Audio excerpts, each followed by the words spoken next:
Good morning. ప్రభువైన యేసుక్రీస్తు వారి పరిశుద్ధ నామములో అందరికీ శుభాలు. ఈరోజు మన అనుదిన ఆత్మీయ ఆహారంగా యోహాను సువార్త 17వ అధ్యాయము 24వ వచనాన్ని ధ్యానించుకుందాం.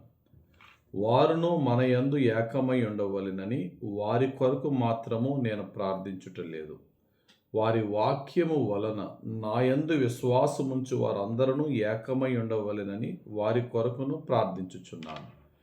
యేసుక్రీస్తు ప్రభు తండ్రికి ప్రార్థన చేస్తున్నారు. ఏమనంటే, ప్రభువా, ఇదిగో నా శిష్యులందరూ కూడా ఏకమై ఉండాలి అని మాత్రమే కాదు, వీరు ఏకమై ఉండాలి. వీరి వలన నా వాక్యం ఎంతమంది అయితే వింటారో, నన్ను ఎంతమంది అయితే విశ్వసిస్తున్నారో, సంఘం అందరూ కూడా ఏకమై ఉండాలి అని దేవునికి ప్రార్థన చేస్తున్నాడు యేసయ్య. ఎందుకంటే యేసయ్యకి ముందే తెలుసు, సంఘములోను సహోదరుల మధ్య సాతానుడు రకరకాల విభేదాలు, రకరకాల డివిజన్స్ పెట్టి, మనస్పర్ధలు పెట్టి సంఘాన్ని విభజిస్తాడని యేసయ్యకు తెలుసు. కనుక మీరు ముందే జాగ్రత్తగా ఉండండి అని సంఘాన్ని హెచ్చరిస్తూ తండ్రికి కూడా ప్రార్థన చేస్తున్నారు. ఎందుకంటే యేసుక్రీస్తు ప్రభు కాలంలోనే సంఘము అందరూ కలిసి ఉన్నప్పటికీ కూడా కొందరు పరిసయ్యులని, కొందరు సద్దూకయ్యులని విడిపోయారు.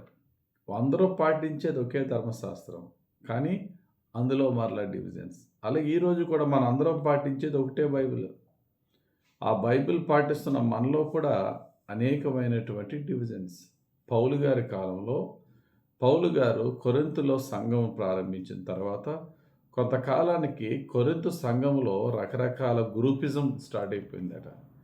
ఏంటి గ్రూపిజం అని చెప్పి కనుక్కుంటే అక్కడ ఆయన చూసింది ఏంటంటే, అందులో కొంతమంది మేము పౌలుకు సంబంధించిన వాళ్ళము, మేము అపోల్లోకి సంబంధించిన వాళ్ళము, మేము కేఫా పేతురు గారి శిష్యులము అని ఈ విధంగా డివిజన్స్ అయిపోతే వారిని గద్దిస్తూ పౌలు గారు ఏమన్నారో చూడండి. కొరింథీయులకు రాసిన మొదటి పత్రిక 1వ అధ్యాయం 10వ వచనం.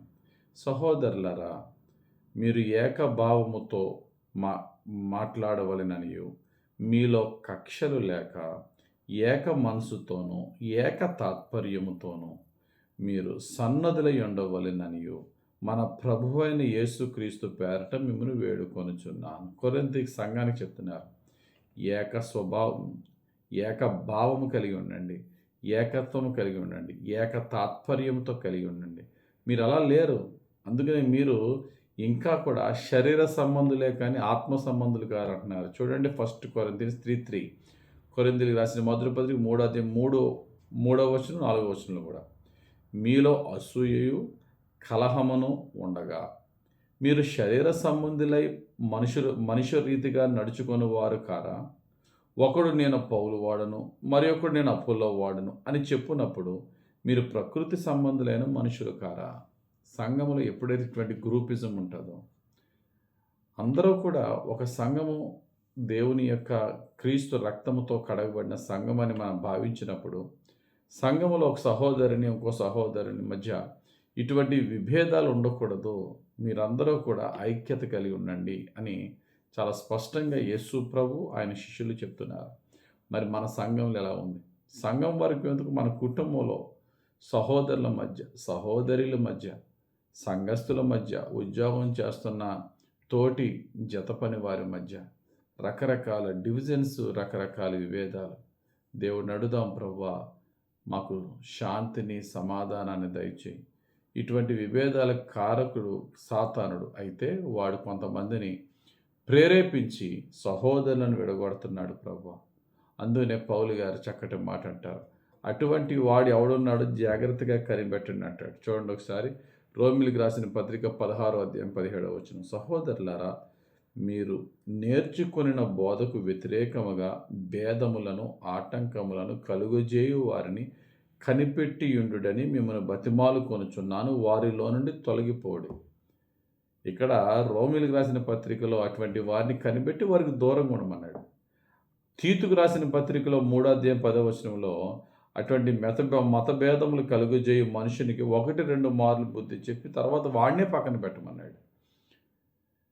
దేవుడు ఐక్యతలోనే ఆయన యొక్క మహిమను చూపించేవాడు. 133వ కీర్తనలో సహోదరుల ఐక్యత కలిగి నివసించుట ఎంత మేలు, ఎంత మనోహరం అన్నాడు. అది అక్కడ ఆశీర్వాదము, శాశ్వత జీవం ఉంటదన్నాడు. మన కుటుంబాల్లో, మన సంఘంలో ఆశీర్వాదము, శాశ్వత జీవము, మేళ్ళు ఉండాలి అంటే ఐక్యతను మెయింటైన్ చేయాలి. దేవుడిని అడుగుదాం, ప్రభువా మా కుటుంబంలో, మా సంఘంలో మేము పనిచేయుచున్న చోట ఐక్యత లోపించింది ప్రభువా. మాకు ఐక్యత ఇవ్వు ప్రభువా. యేసు ప్రభువు, తండ్రి ఎంత ఐక్యత కలిగి ఉన్నారు. తండ్రి చిత్తం వేరు, యేసు ప్రభు చిత్తం వేరైనా తండ్రి చిత్తానికి యేసయ్య ఎలా లోబడ్డారు. ఆ విధంగా మన పెద్దలకి, దేవుడు మనకి నాయకులుగా ఇచ్చిన వారికి లోబడదాం. గ్రూపిజం తొలగించుకొని ఎందులైనా సరే, అది ఇంట్లో అయినా, వర్క్ చేస్తున్న చోటైనా అందరినీ కలుపుకుంటూ ముందుకు వెళ్ళటానికి తండ్రి సహాయం చేయి. ఒకవేళ ప్రజలు మమ్మల్ని కార్నర్ చేసి మాకు దూరం చేస్తే, ఏదో ఒక రోజున కోపంతో కాకుండా సాత్వికంతోనే వారి హృదయాలను మేము జయించుకొని మరలా సమాధానంగా జీవించే ఐక్యత మాకు దయచేయి ప్రభు అని దేవుడిని అడుగుదాం. దేవుడు ఐక్యతలో ఉన్న శక్తి, ఐక్యతలో ఉన్న ఆశీర్వాదం మనం పొందుకునేలాగున మన ఐక్యతను ప్రభు పరిశుద్ధాత్ముడు రక్షించి కాపాడి దీవించును గాక. ఆమేన్. పరిశుద్ధుడా, ప్రేమ కలిగిన తండ్రి, ఐక్యత కలిగి ఉండుటలో గొప్ప ఆశీర్వాదం ఉన్నదన్నాం. అట్టి ఆశీర్వాదం మేము పొందుకోకుండా ఉండడానికి సాతానుడు రకరకాల గొడవలు, విభేదాలు, మనస్పర్ధలు కలుగు చేస్తున్నాడు. అయితే నీ పరిశుద్ధాత్మను బలపరిచి సాతాన్ని తరిమి కొట్టి మేమందరము, మీరు మాకు ఇచ్చిన సహోదరి సహోదరులం ఐక్యత కలిగి జీవించే పరిశుద్ధ జీవితం మా అందరికీ దయచేయమని యేసుక్రీస్తు ప్రభు పరిశుద్ధ నామంలో ప్రార్థించి వేడుకొనుచున్నాం తండ్రి. ఆమేన్. తండ్రి యొక్కయు, కుమారుని యొక్కయు, పరిశుద్ధాత్మ దేవుని అభిషేకం ఇప్పుడెల్లప్పుడు మనలను యేసుక్రీస్తు నందు ఐక్యతతో నడిపించి దీవించును గాక. ఆమేన్. God bless you. Have a very blessed day.